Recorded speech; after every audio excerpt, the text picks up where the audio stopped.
Thank you for joining us on this Wednesday evening. I am Lee Weldon with the Delaware Department of Education, and I am excited to be able to bring Common App to Delaware students through the statewide Launch Into Your Future Month. I would like to introduce our host from Common App today, Amani Manning, and I will let him introduce himself and then begin the session. Well, thank you. Thank you. Hi, everyone. I'm Amani Manning. I do work at Common App. There's people there, not just one big machine.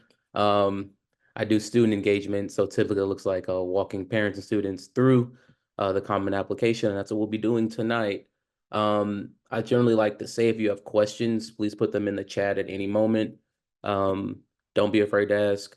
What I generally will tell students is for the next hour, there is no such thing as a silly question, so just fire them off. It's okay. I work there, I can probably answer it. So I'm going to share my screen and we'll get into the deck. And again, if at any point you have a question, please do ask. All right, can you all see my screen? Perfect. All right, so we're going to go ahead and get started. As you can see, this deck is called Getting Common App Ready. So we're going to get on to it. So this is a team, student engagement team, Jamia, Jake, Bree, and I. We do these very often, very fun time. We love it. We love to do them no matter the time of day. So in this deck, what we'll talk about is the overall Common App community. We'll talk about how we should be thinking about approaching the application. In that part, I'll also show you some of the things inside of the application. We'll talk about some tools, and then one final time, we'll talk more about questions. Again, feel free to ask questions throughout. We'll do our best to stop and answer those. Okay, so the Common App community. So I don't know if you all know, but Common App is an online application platform. It's essentially a one-stop shop to applying to colleges. There's over 1,000 options, 1,000 colleges and universities on the application, as well as it manages all of your applications. So instead of having to go one by one to each university's website, filling out all the information every single time over and over again, is what you can do is fill out common information and then submit those applications through the Common App. So you can literally find the school and submit all in one place. This is very helpful for students that want to submit multiple applications. Generally, you can submit up to about 20. More than that, that's another conversation we can have. There are students that do that, and there are not. Most do not. So just keep that in mind. Something new about the Common App is that we are now adding additional resources like financial aid and scholarship information. We're going to start doing some scholarship matching, as well as other scholarship and affordability information. We'll talk a bit about that in the latter parts of this deck. Let's keep going. So each year, more than 1 million students, a third of whom are first generation, apply to college through Common App. That's a huge point for us. We would love to increase that number every year. By first generation, we mean you are the first person in your family to go to college. So if that's you, please do fill out the application and use it. There should be a lot of resources inside it to help get you through it. If that is not you, please feel free to use the application as well. Again, it is a one-stop shop and very much worth the time that you would spend doing anything else to do this one. Very time efficient application. So some more information about our member institutions. And when we say member institutions, we mean colleges and universities. So we have 1,000 plus. I think right now, if you go on like our Common App Explore page, I think the number is listed as like 1,098. Pretty significant amount of opportunities to go. There are 300 plus public members, meaning public institutions versus private. And then there are 600 plus that charge no application fee whatsoever.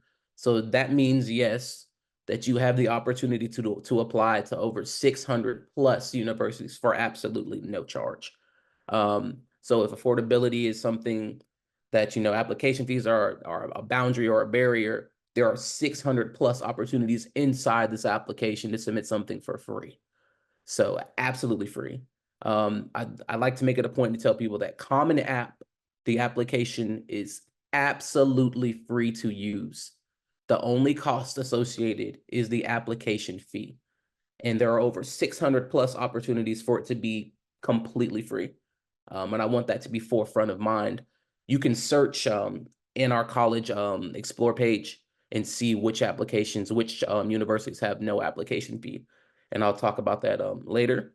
As you also can see, that we are in every US state, as well as DC and Puerto Rico. We have 50 plus international members. I'm not an aficionado on where exactly those international members are. We could find out, a little exploring. And then there's 15 plus countries outside the US. So if you plan to apply to a school outside of the US, we have 15 plus opportunities for that. Just a little tidbit about a resource we use to kind of talk about fit and institutional vocabulary. What we've created on my team is the Reach Pathfinder cheat sheet. And essentially what it is this document that kind of defines a few terms associated with the college application process and the college going process. I like to use this document in multiple communities to kind of just talk about what it's like to go to college, talk about some of the things that you'll be seeing on the pathway to college. And then even in the hone section, we like to talk about what it's like to be on a campus and making it your home and establishing community. If you scan this QR code, it defines all of these terms. I think it's a great student, parent, counselor resource.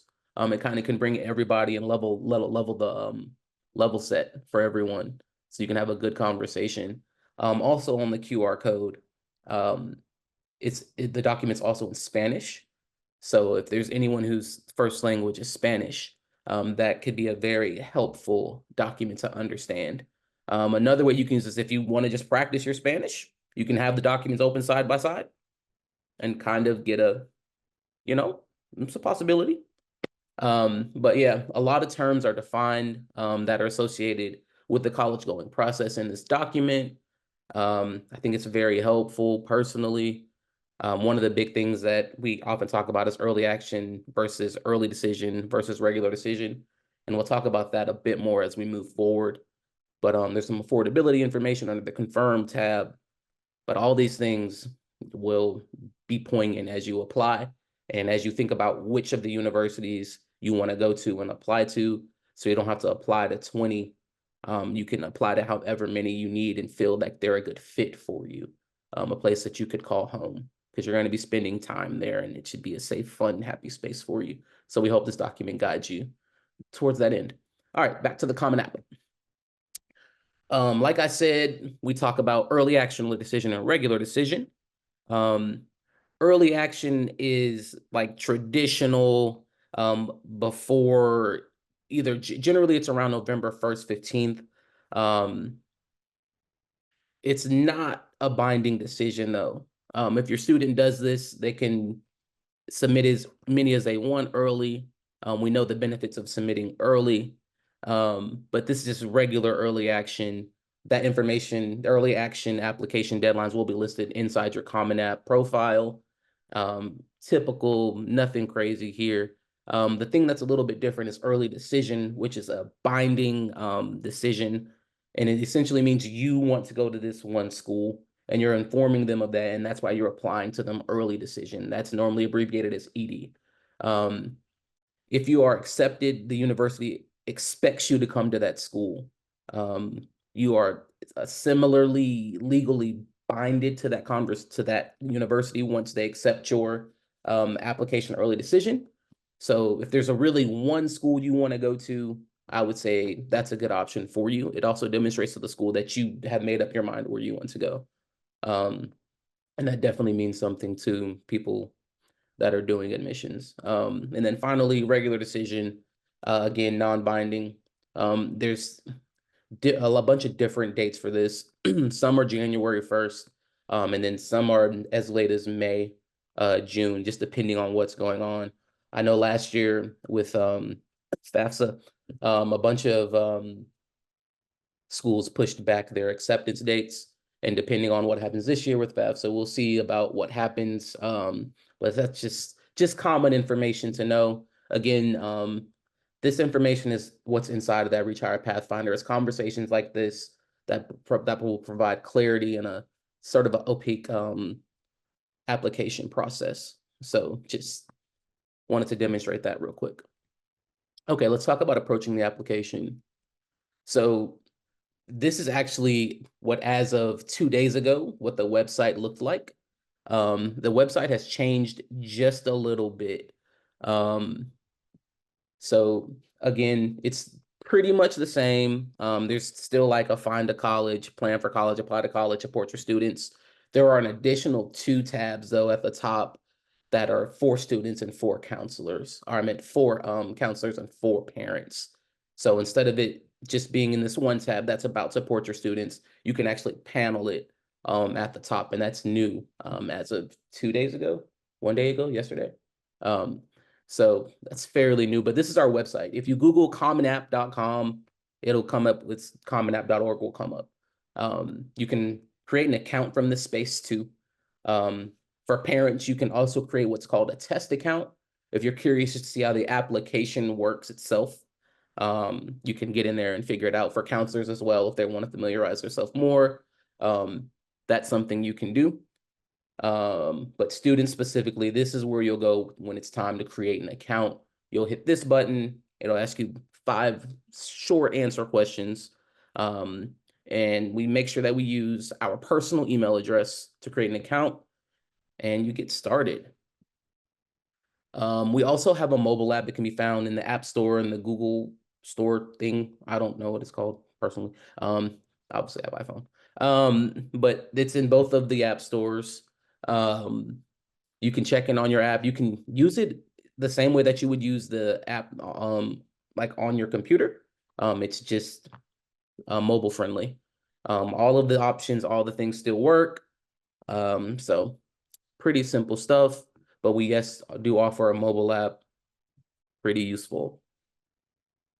So when you click that create an account button on the website, this is what will come up. If you do scan this QR code, it will take you to this page. And as you can see, your student that is in 12th grade will want to use the first year student button. As long as they have not graduated high school, that is exactly what they will use, no matter if they have credits, college credits or not. This is the button they will use. Transfer students, there's also a transfer student version. I don't know how applicable that is, but that is also an option. Again, education professionals and parents or other adults can also create accounts. And then there's a recommender system that we'll talk about a little bit later, and that's essentially what the education professional link is for. But again, you would hit first year student, enter your personal information, and then you can go ahead and explore. Nothing crazy here, pretty straightforward. Let's keep going. So let's talk about application fees. Those kind of stay forward of mind for most people. Again, 600 plus schools charge no application fee, but some do, and this is the only fee associated with using the Common App. Therefore, we have a application fee waiver that is universal. And the criteria is as follows. I'm not gonna read every single criteria, but as you can see, if your student meets any of this eligibility criteria, every application that they submit will be free. Every school on Common App has to accept this fee waiver. So again, free reduced lunch, ACSSC fee waiver, ward of state or orphan. All of those things plus more are on there. And on the Common App, in your profile information, once you make your profile, there is a tab where you will select if you want the fee waiver, if you are eligible for the fee waiver, and it will break down the criteria even further. So this huge opportunity here. This is something we really like to harp on and hope that people understand what we're offering here. So take a look at it. Get into the app and look at it. It's an amazing opportunity to apply to a lot of schools for free. Okay, so this is what the inside of the application actually looks like. This is aside from the website. This is the actual application. This is the Common App tab. This is the heaviest tab, in my opinion, because it's going to ask for all of the information about you, your family, your education, your testing, activities, so on and so forth. I just want to highlight a few things on this slide, and we won't stay here too long. But when you create your account, it'll say welcome. Your name will be here. Your Common App ID number will be in the top right as well. And then your personal email address, the email you use to create this account, will be right here as well.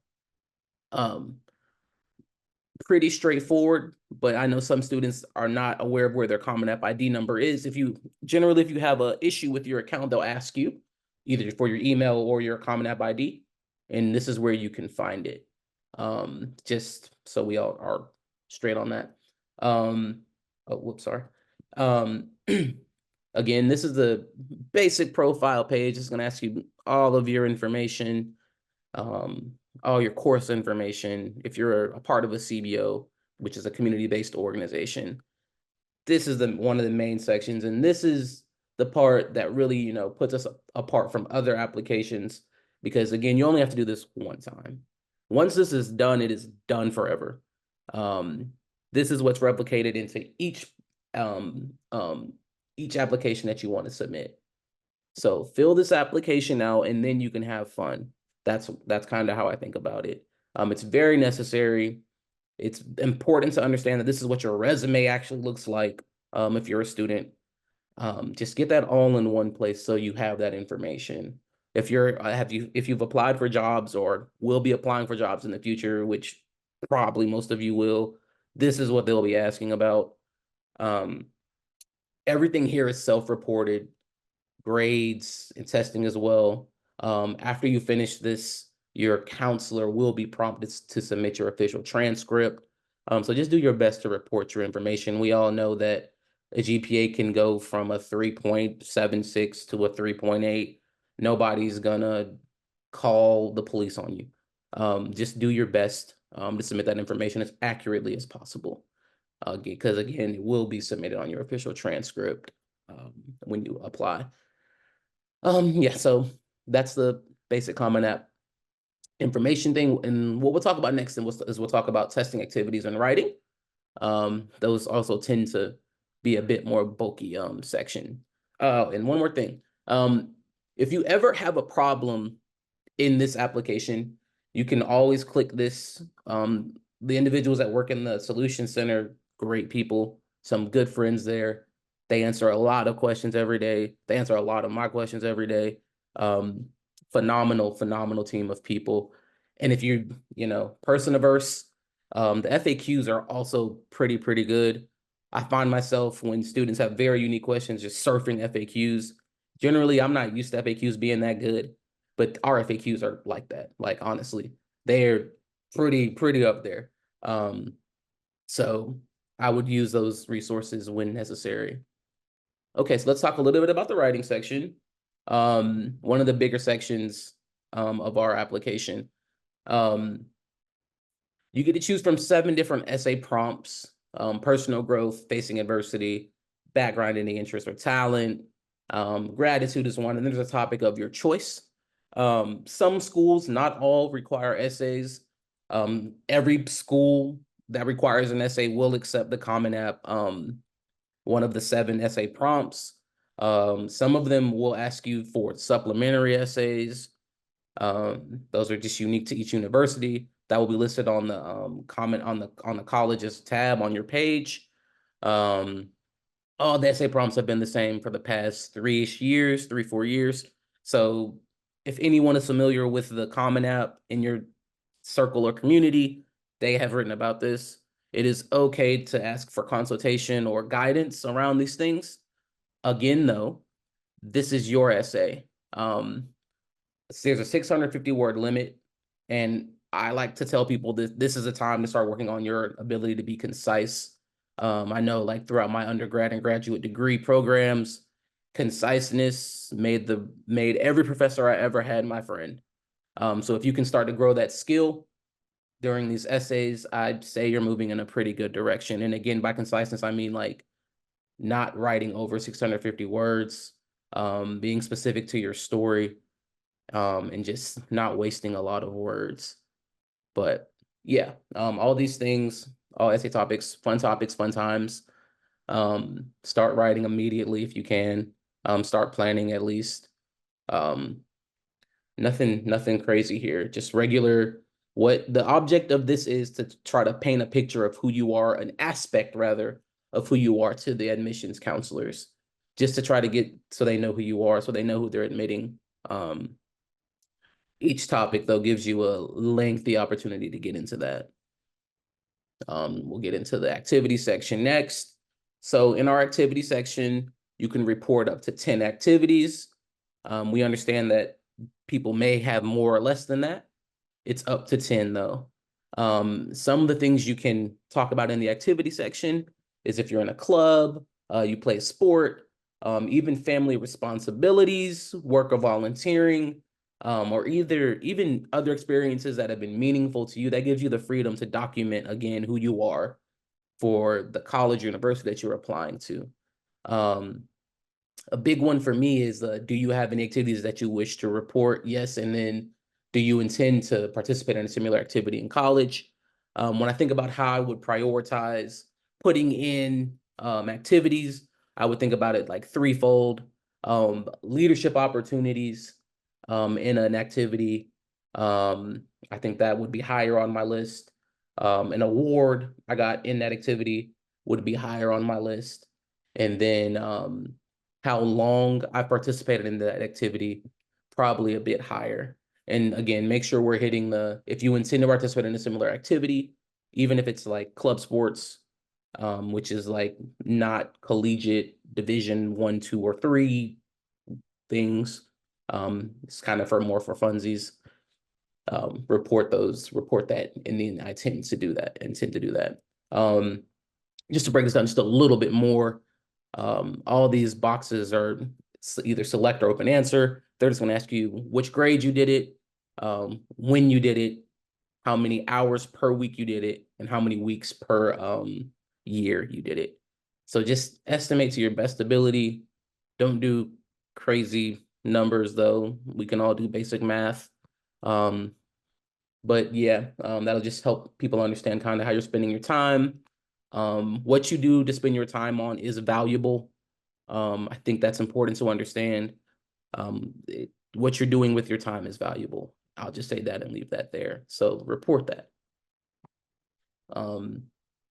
Let's talk about standardized testing. So as we know, some schools are test optional. I think it's around 1,000 members now, 950-ish do not require SAT or ACT scores. You can toggle on and off to which schools you want to apply, want to submit your test scores to. At this point, they will be self-reported. So again, ACT, SAT, subject tests, SAT subject tests, and some students need English proficiency tests. All that will be reported in the testing section. Report your scores as accurately as possible.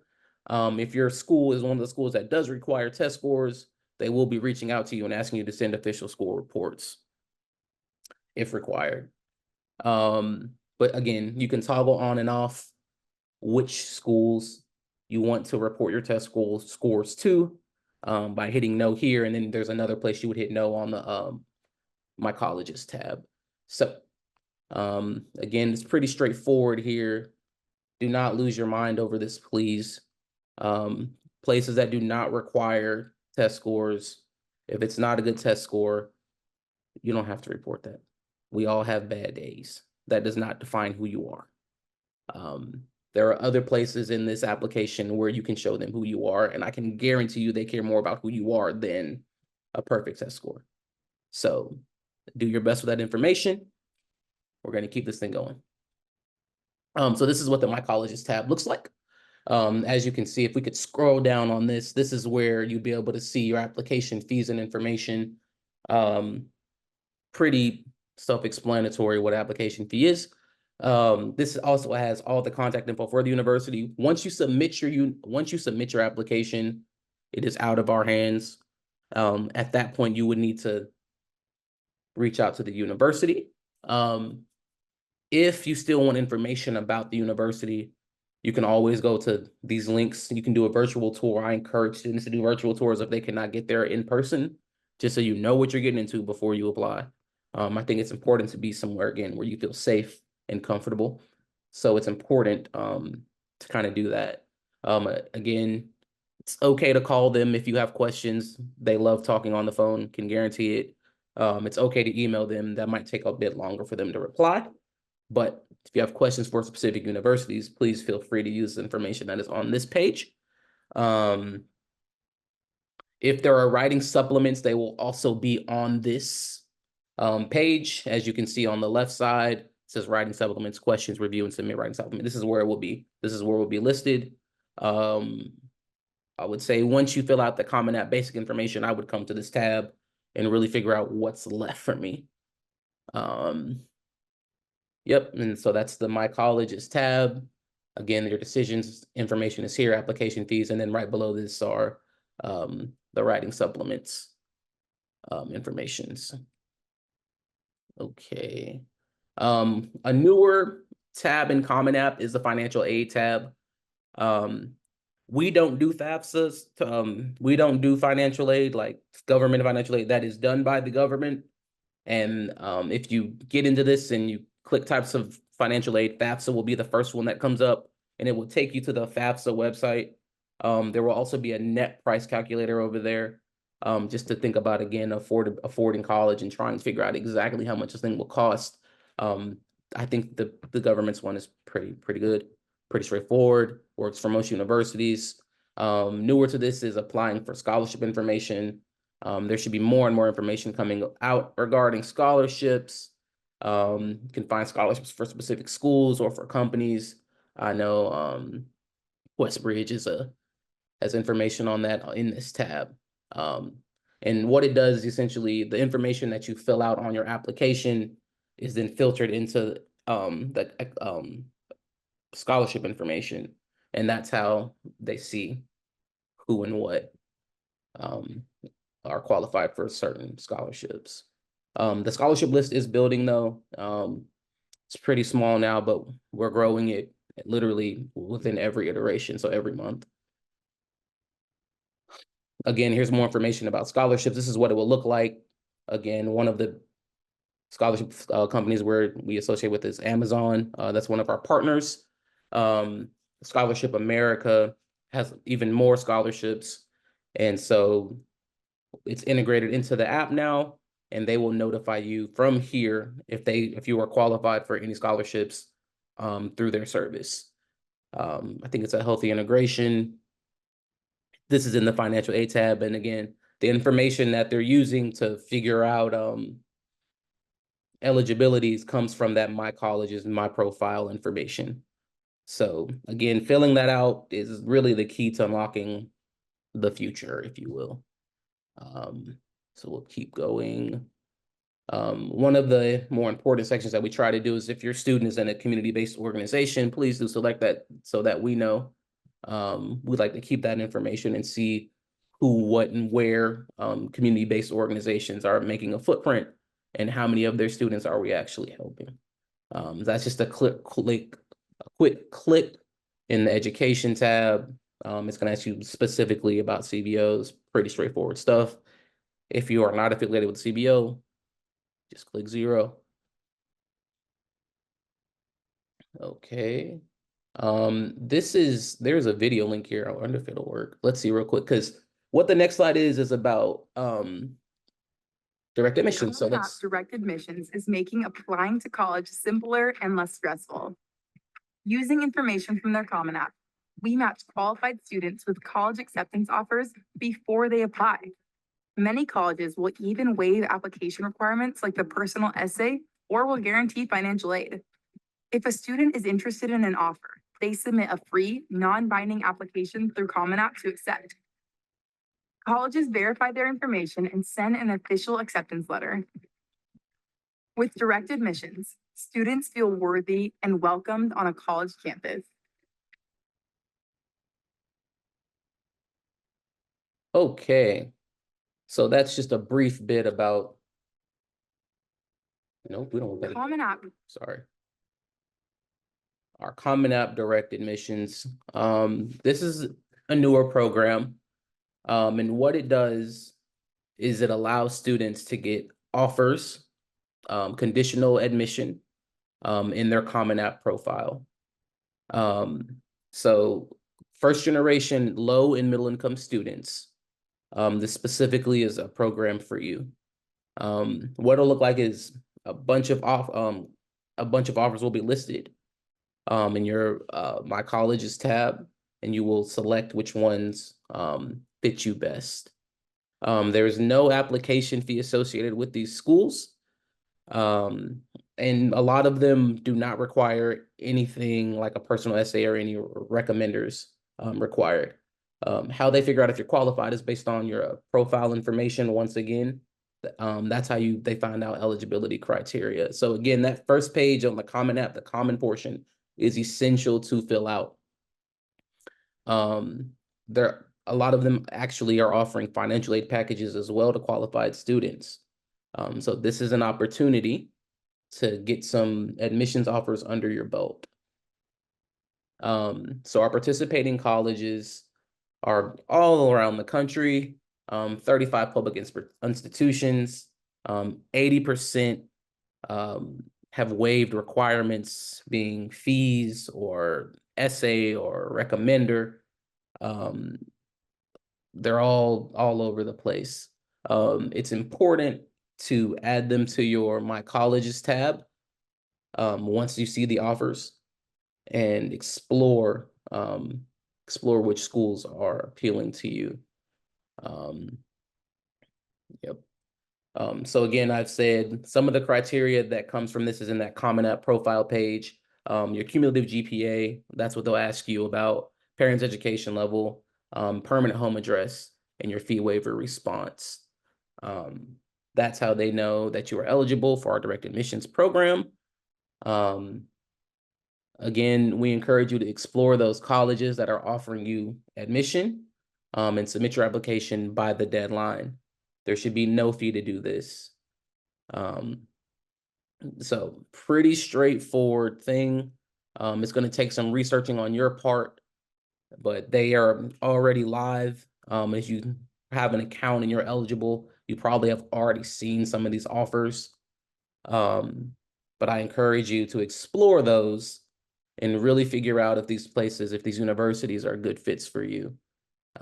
Nothing like getting a conditional admittance. You already guaranteed a spot. Okay.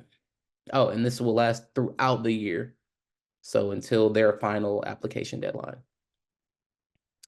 Real quickly about tools, and then we'll wrap this thing up. We have multiple video tutorials, first year application walkthrough, transfer application walkthroughs.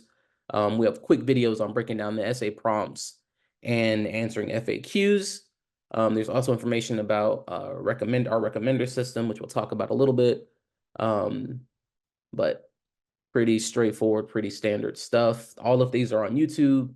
You just literally Google YouTube and then at Common App Media. None of these videos are longer than 5 minutes. We have more website resources. These are what our Common App handouts look like. They're also in English and in Spanish. If we don't, know much about why college is important, or we need like a grade level checklist, these resources will guide you there. Also PDFs, so they will print out perfectly. There are additionally family resources if there are conversations you want to have with your student, or if you don't really understand everything there is to know about the application process, there are family resources, and these can be found on the website. Okay, and again, finally, we have more affordability stuff. These can be found on the Paying for College tab on the website. Again, there's FAFSA information, there's federal student aid, YouTube, multiple resources on YouTube for them. Family student planning, scholarship opportunities, Common App fee waiver, and that good old net price calculator. Finally, we have the one-to-one virtual mentorship with the U-Strive. If your student really needs a mentor through this process, that can happen. The information is in where the fee waiver is, which is in the Common App profile part. It will ask you if you want a fee waiver. It'll ask you if you want a U-Strive mentor, and you will select yes. And they will not only help you with the application process, but they will help you beyond that. So if your student really needs a mentor, a one-to-one relationship with someone, U-Strive is a great partner, and I encourage people to use the resource if they need it. Finally, there's 24/7 support. Our FAQs, there's literally always someone working. The FAQs are pretty great. A lot of resources on app support. If you ever have a problem, this is where you go to find the solution, or you can email me. I have no issue answering emails. Mr. Manning, we do have one question, if I could pause you right between slides Sure. there. Awesome. So we had a question as to where do teachers send their recommendation letters? So it should be inside the application. I'll scroll back real quick. Sorry, I think I skipped this slide. So this is the recommenders situation. Students can have different types of recommenders. Every school does not require a recommendation letter. Sorry, that's what recommenders are for, recommendation letters. Every school does not require a letter of recommendation. Most schools do not. But your counselor will be there. You can use them to get a letter of recommendation. You can use your teacher to get one. Again, no school requires more than 2 letters of recommendation. And then there are options to add individuals to your profile to become recommenders. And if I can just scroll back real quick, I can show you on which place. So they will be here on this page. This is where you will invite them. You will literally, if I could scroll down on this page, it would say recommenders, and you would literally just type in their email address, and they will be emailed and asked to create a recommender profile, which again is 5 questions. And then they will literally just submit the document, the recommendation letter, inside of their side of the application, and it'll be integrated into yours. And it is literally that easy. I watched this process happen in person in 3 minutes. The person added the professor they wanted to send a letter of recommendation. The professor got the email, made the profile, uploaded it, submitted it, literally like that fast. But almost anybody can be a recommender. Clergy, coach, college access, family, peer, anyone can, essentially. So pretty straightforward to me. Hope that makes sense. Very much. And that, that's pretty much the deck. If there are more questions, I'd love to hear those. Any specific questions I have time to answer, and I'll answer them to the best of my ability.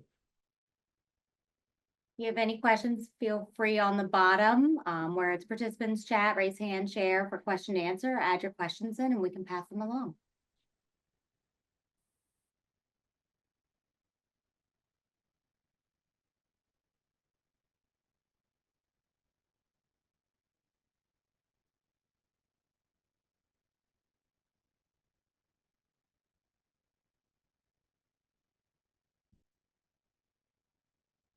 We do have a question. How do you assign the same recommender to multiple schools?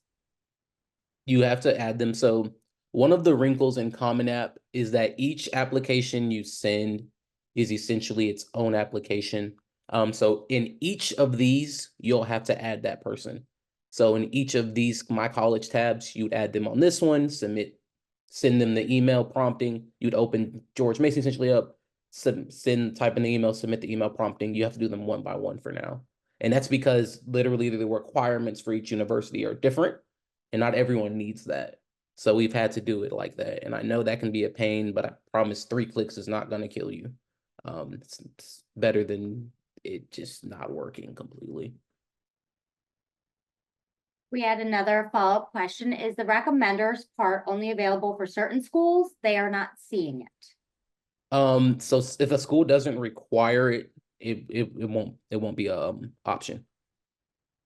And then can you also clarify, because I know some students in the past have not done their FERPA first. The FERPA requirement comes before you can add the recommenders in, so Yes. maybe that could also be it too. Yes, that is a possibility. And again, FERPA authorization is legitimately just allowing your students information to be sent. Thank you.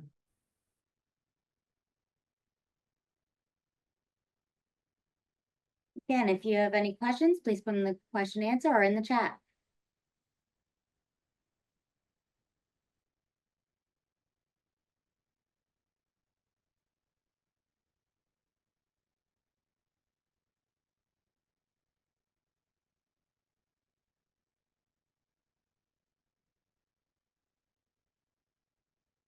Next question is, will the teachers have to send letters for each school?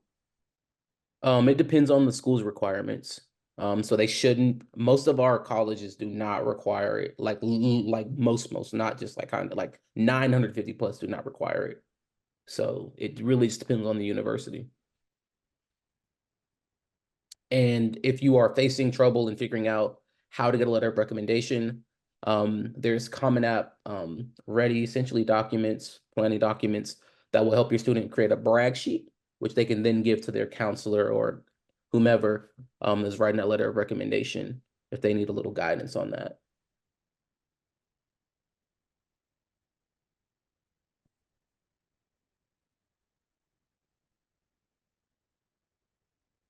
The question is, could you please show on the screen where the FERPA consent is?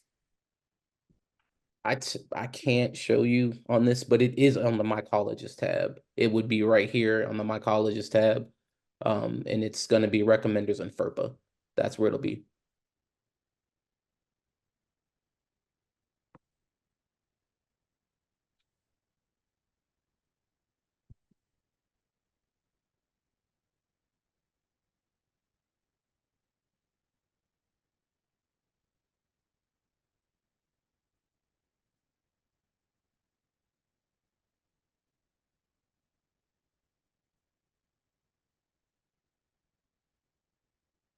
Here's one.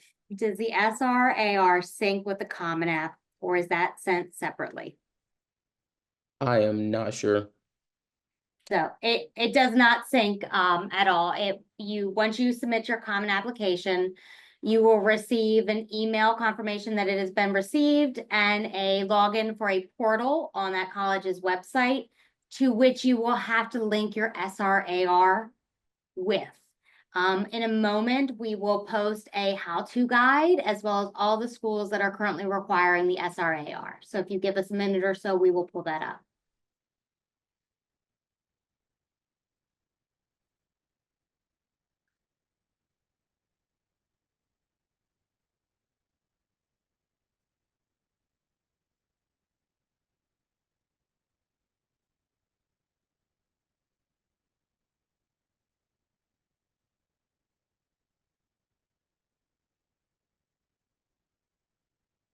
And I just put that SRAR guide in the chat.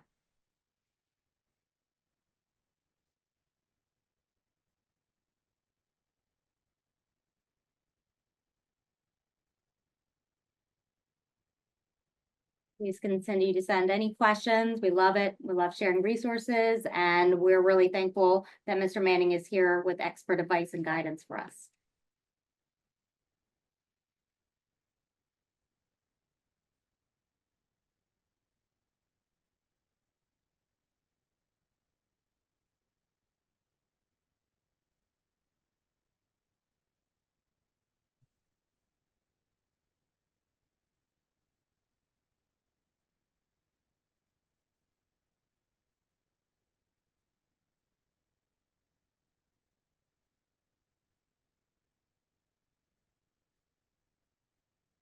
Mr. Manning, if you're okay, if people have their answers done, they can hop off. And if anybody else that had just, wanted to ask a question with a smaller group could stay on, is that all right?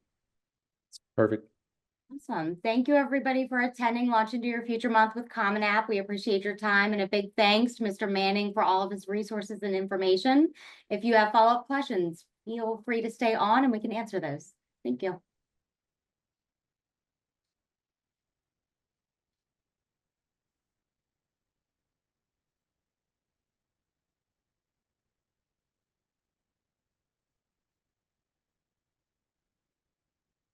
I'm not sure if it's within the webinar's capability, but if you had a question and you're able to raise your hand, I could allow you to speak if you wanted to just ask your question directly. I think, I'm not positive.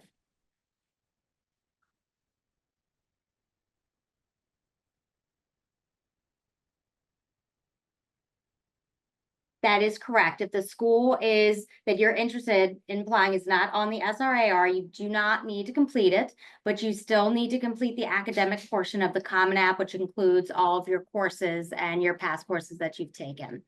But we always recommend colleges change. We try to stay on top of all of those changes and requirements. You do need to just double check that college website for all application requirements.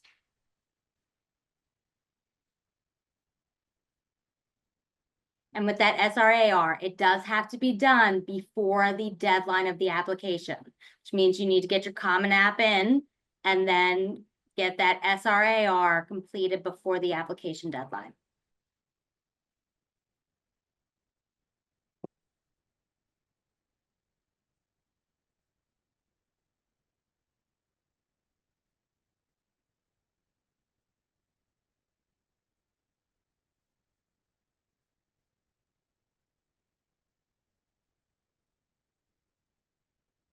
We have a couple more participants. Let us know if you have specific questions that we can assist with.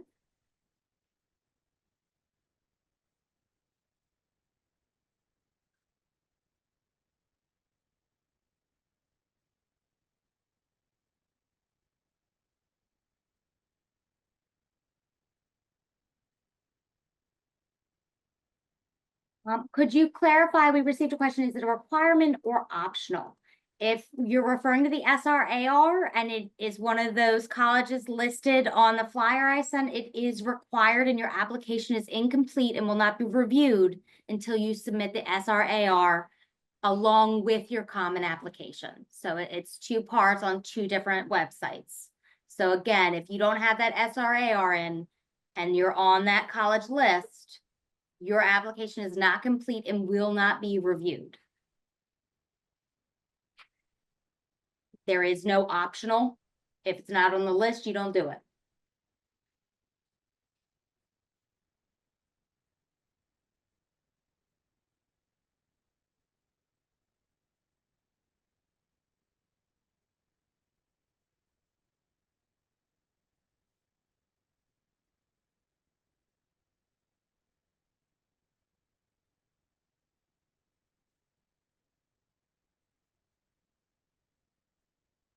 Other questions that we have, thoughts?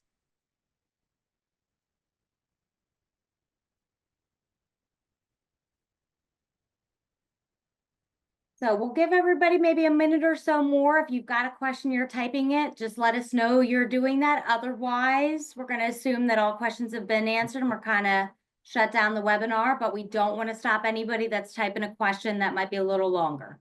So if you are in the moment and typing something, please just give us a heads up and we can wait.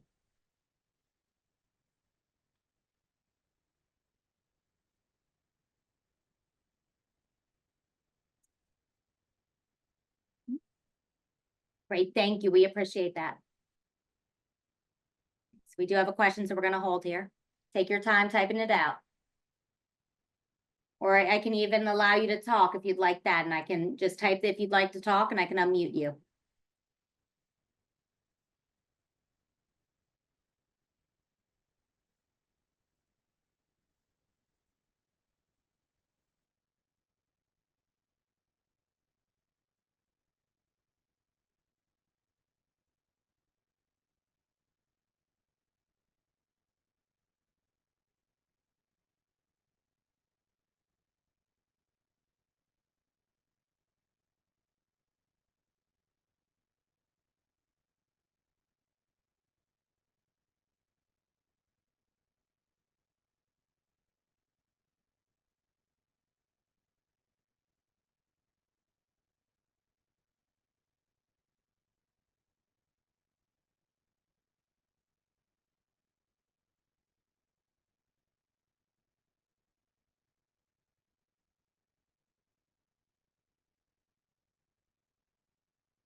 And if you've got a question and you'd like to just speak it aloud, please just put that in the chat and I'll mute you. It might be a little easier.